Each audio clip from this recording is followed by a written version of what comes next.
இந்த சிக்கனை இந்த தோசைக்கல்லில் வச்சு இன்னைக்கு சுட்டு சாப்பிட போகிறோம். வாங்க எப்படின்னு பார்க்கலாம். அப்படியே மறக்காம ஒரு லைக் போட்டுருங்கப்பா. சிக்கனுக்கு தேவையான மசாலா ரெடி பண்ணிக்கலாம். சிக்கன் 65 மசாலா, தயிர் கொஞ்சம் ஊற்றிக்கலாம், மஞ்சத்தூள், மிளகாய் தூள், கரம் மசாலா, மிளகுத்தூள், சீரகத்தூள், கொத்தமல்லி தூள், தூள் உப்பு கொஞ்சம் போட்டுக்கலாம். மரச்செக்கு எண்ணெய் ஊற்றி பேஞ்சிக்கலாம். இதே மாதிரியே சுத்தமான மரச்செக்கு எண்ணெய் வேணும்னா கீழே இருக்கிற நம்பருக்கு மெசேஜ் பண்ணுங்கப்பா. 10 லிட்டருக்கு மேலே வாங்கினா டெலிவரி சார்ஜ் பிரிப்பா. கீத்து போட்ட சிக்கனை மசாலாவில் துடைக்கலாம்.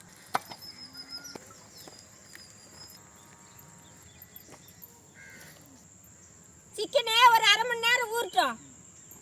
தோசைக்கல்லுக்கே மரச்செக்கு எண்ணெய் துடைக்கலாம்.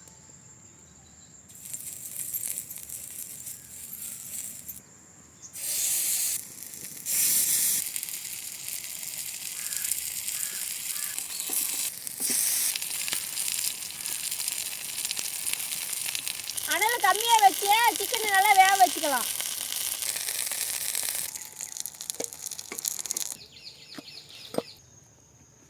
எடுத்து சாப்பிடுங்கப்பா. சுட்ட சிக்கன் எப்படி இருந்துச்சு? இந்த மிளகு சீரகத்தை அரைச்சி இன்னைக்கு மிளகு ரசம் வைக்க போறோம். வாங்க எப்படின்னு பார்க்கலாம். அப்படியே மறக்காம ஒரு லைக் போட்டுருங்கப்பா. தண்ணி, தக்காளி பழத்தை வேக வச்சுக்கலாம். தக்காளி பழம் வெந்துக்குச்சே நம்ம இறக்கலாம். வேக வச்ச தக்காளி பழத்தோலை உரிச்சிக்கலாம். உரிச்ச தக்காளியை பிசைஞ்சிக்கலாம். மிளகு, சீரகம், வரமிளகாய், கருவேப்பிலை, பூண்டு எல்லாத்தையும் சேர்த்து நல்லா அரைச்சிக்கலாம்.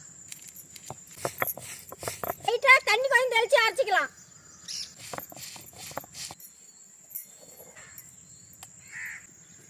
மரச்செக்கு எண்ணெய் ஊற்றிக்கலாம். கடுகு, கசுக்குனா பூண்டு, கருவேப்பிலை, அரைச்ச மிளகு சீரகம், அரைச்ச தக்காளி, கரைச்ச புளி தண்ணி, மஞ்சத்தூள், மிளகாய் தூள், கல்லுப்பு,